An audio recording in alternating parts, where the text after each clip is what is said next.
School was hard, particularly math. I was that one student that constantly needed help and needed coaches and tutors, but I still couldn't get it. It's just too difficult. And then I found everybody around me just commented, and this is what you need to do, and this is where you need to go, and this is what you should be doing. But no one ever asked me what I want to do with my life, what makes me happy, and what are my dreams and aspirations. So I was quite sad. And like I mentioned, math, forget it. Can't do math if my life depended on it. That continued throughout my school years till now we're down in high school.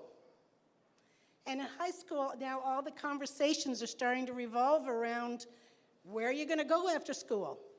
What university? What colleges? What programs are you going to take? And there was so much excitement in the air from everybody. But I wasn't included in those conversations because I was not considered to be someone that could handle going to that level of education. So feeling pretty heartbroken and saying, you know what, this isn't me, isn't it.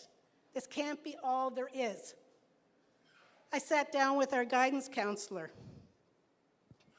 and he looked me straight in the eyes and he said, Rosemary, do not even think about going to university.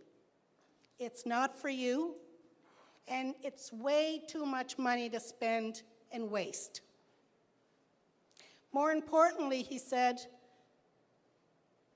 that basically all universities are very competitive, and you have to have great marks to get into university, and your marks just won't get you there.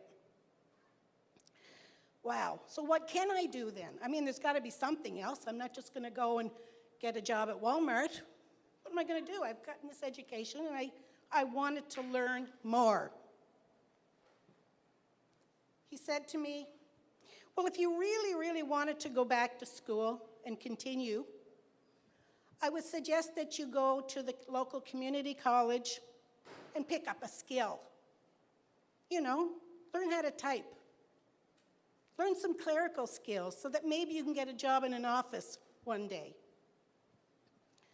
Well, you can imagine how I felt, like throw me under the bus. That's it. No, that's not what I wanted to do. There was more to life than this. One thing I did have, though, in high school was a passion and something that I loved to do, and that was the theater. Yes, here I am back on the stage. I loved the theater, and I loved to dance. One day after a rehearsal from one of the plays I was working on, my director sat down with me and he said, Rosemary, what's wrong? He said, I can see that you're in great pain. And I said, well, I have dreams, I have aspirations, and I have no idea what to do with them. Where do I find these? And he looked me straight in the eyes and he said, there's a great, big, wide world out there, and you've got to go out and explore it. If you stay in this small maritime town, I had to throw that in, then you're just going to shrivel up, and you'll never go anywhere. So my advice to you is to get out, go away, and find your life, find your passion and your dreams. Ooh, that was a big one. Inspiration plus, and it got me so excited, I thought, now what? Well, because I had interest in the theater, I found myself at the local library. And back then, that's where you went. It was pre-internet. You went there for information about schools and universities. Walked into the the library,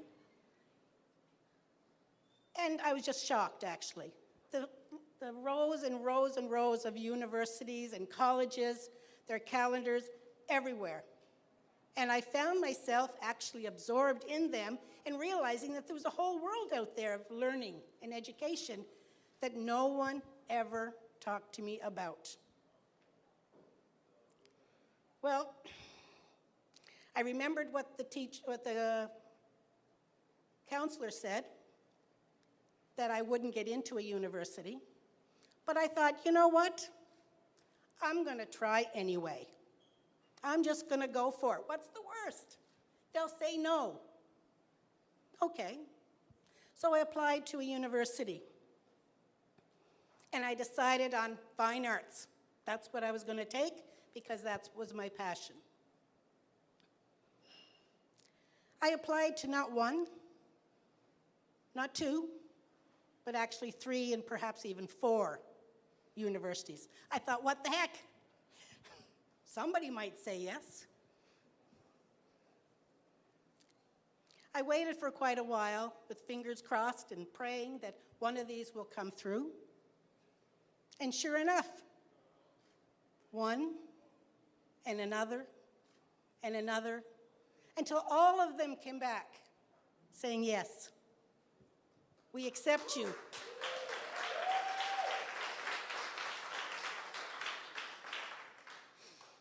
Wow, oh my gosh. I was just in terror, like fear and joy and excitement, and everything was just piling into my head, and I thought, oh my gosh, now I actually even get to choose which one I want to go to. So I made a choice.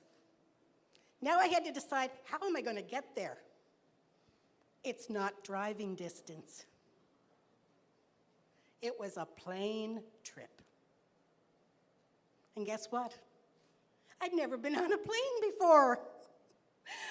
I've never been on a plane before, and I'm going to go somewhere that I've never been to, have never seen, because I had never been off my tiny little island in the Maritimes.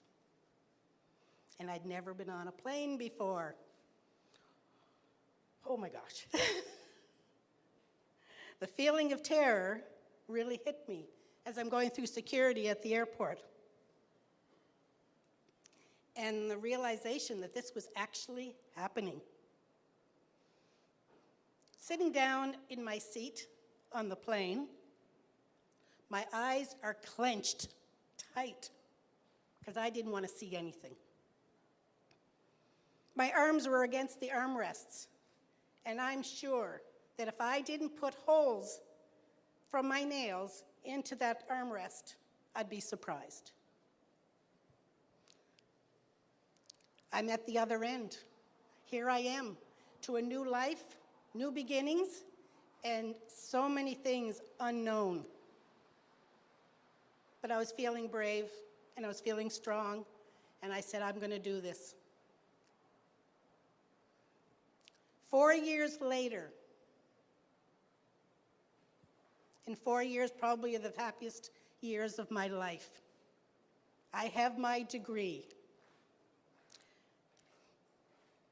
And I decided that I wasn't going back home or to the place that was called home, because this was my home now, and I stayed.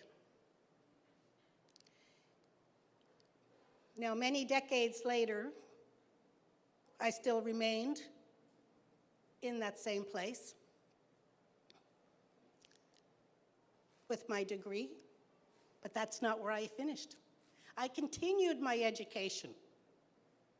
I got a diploma and more certifications and licensing, and I continue, and I still continue today, decades later, continuing to study. People have asked me, why are you still studying? I said, I'm not dead yet. I'll stop when I can't study anymore.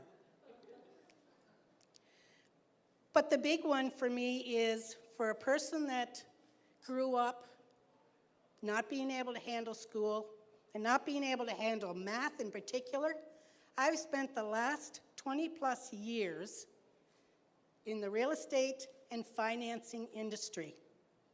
And I have helped people, thousands of people, over the years with all of their financial needs and help to make sure that they become wealthy and save as much money as they can. Thank you.